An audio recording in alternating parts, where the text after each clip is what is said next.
for 1.5 feet. And when we do the conversion from what we read in the book of Genesis, we see that the ark was really, really large. Conversions put the size of the ark at 450 feet long, 150 feet wide, and 75 feet high. But clearly, a catastrophic global flood would leave geological and anthropological imprints. And so, for evidence for Noah's flood, what we really look for is evidence of catastrophic processes, cataclysmic processes, operating on a regional, or maybe hemispherical, even global scale. And you know, the more we look, that's what we see. One thing you might expect is billions of dead things buried in rock layers laid down by water all over the earth. And that's exactly what we find in the geological record. A record of lots of things suddenly buried, including very large animals buried whole. How does the theory of a global flood fit with geological features like the Grand Canyon? And yet we tell different stories about its history.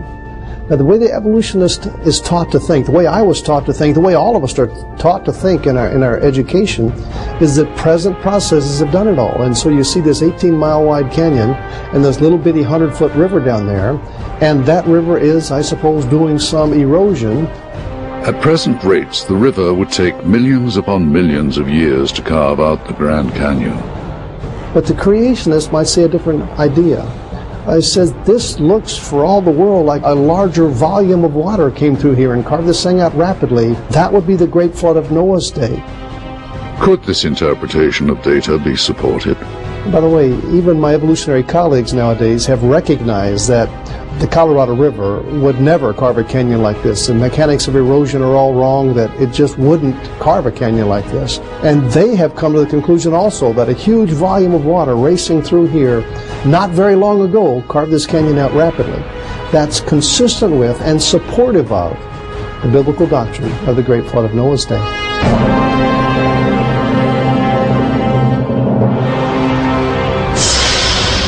Coming up, did the original Sin City, Sodom and Gomorrah, actually exist? And are there astonishing scientific predictions in the book of Job?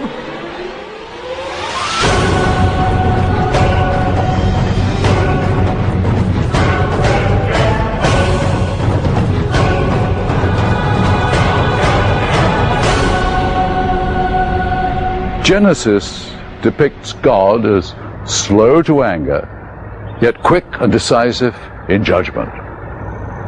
Perhaps no story from the Old Testament demonstrates the intensity of God's wrath more vividly than the tragedy of Lot and his family.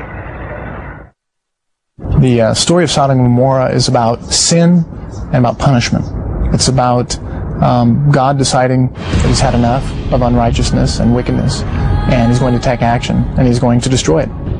After a heated territorial dispute with his uncle Abraham, Lot decided to settle his caravan outside the gates of Sodom and Gomorrah, an area known for its desperately wicked ways. Ultimately, Lot moved into the city even as God sent messengers to declare Sodom and Gomorrah would crumble under the weight of its sin. Lot had a pretty hard time in Sodom. Here he was among all these people who, by the accounts of the story, are pretty harsh to strangers, and he is a stranger wanting to fit in, but not really succeeding. We can learn from that story. And so when the angels come to rescue him, the rest of the town hassles them. Lot's family fled in a mad panic. We get this one little piece of information that Lot's wife, for some reason, decides to look back. Just maybe in regret, or maybe do I really want to leave this place? And she turns into a pillar of salt. The most obvious explanation for the destruction of Sodom would be a seismic event, a large earthquake that unleashed a lot of material. The Bible talks about a lot of fire coming down and burning up Sodom, and the evidence at that site is that the buildings burned. Archaeologists believe the ruins of Sodom and Gomorrah, discovered southeast of the Dead Sea, sit on a fault line. Evidence suggests buildings burned from fires started on rooftops. Geologists further theorize the pressure from an earthquake could have emitted sulfur-laden bitumen, a substance present in the area. The dense smoke reported by Abraham is consistent with a fire from such material. Sodom and Gomorrah is referenced in secondary literature all throughout the Second Temple period and into the New Testament period. It's mentioned specifically in the Genesis Apocrypha, which is one of the Dead Sea Scrolls.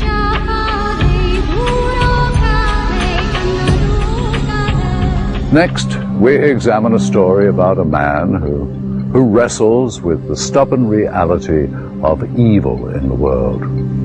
Not only does his response provide readers a virtuous example, it suggests an awareness of the scientific laws that govern our universe.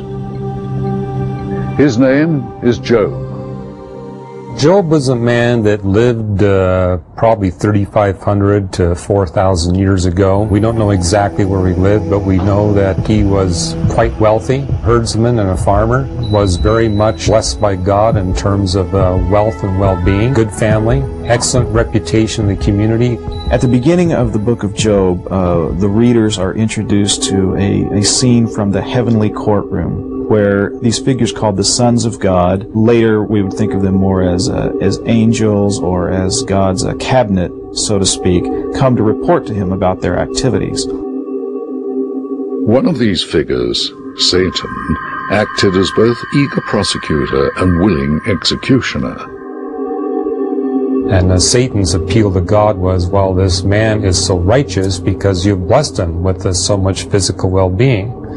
And let me do an experiment. I'll take that all away, and I'll bet you that Job will rebel against you. And God says, you can do that, but don't take his life. And you know the story. Satan, with God's permission and consent, brings all of these physical calamities and disasters upon Job's life. So he loses his property, he loses his family, he loses his health. He's kind of driven to the lowest level. God has abandoned me, or so it seems.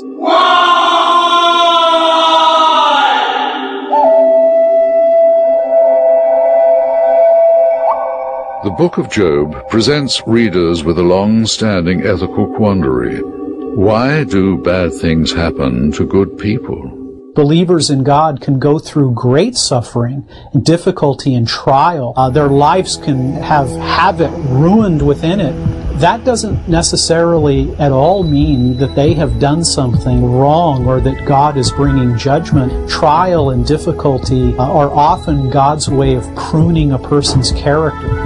Not only does the Book of Job communicate valuable moral truths, but some scientists believe it speaks of future scientific discoveries. The book of Job talks about the beginning of the universe and how it's a beginning beyond matter, energy, space, and time.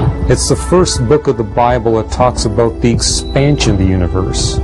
And it was Fred Hoyle, the famous British astronomer, who said that the Bible is amazing at what it says about cosmology, that the universe is traceable back to an actual beginning of matter, energy, space, and time.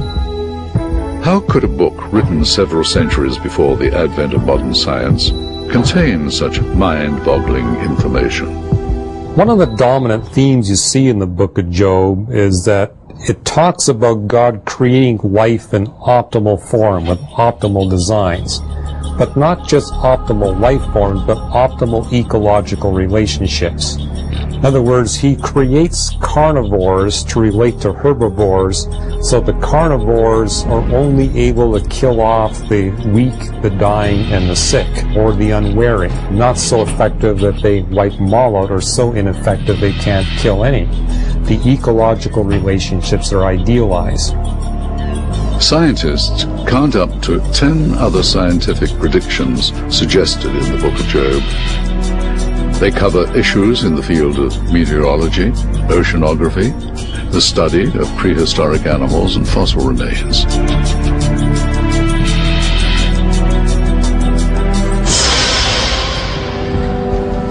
Coming up, Abraham, Joseph, and Moses. Were these men legends or proven real flesh and blood?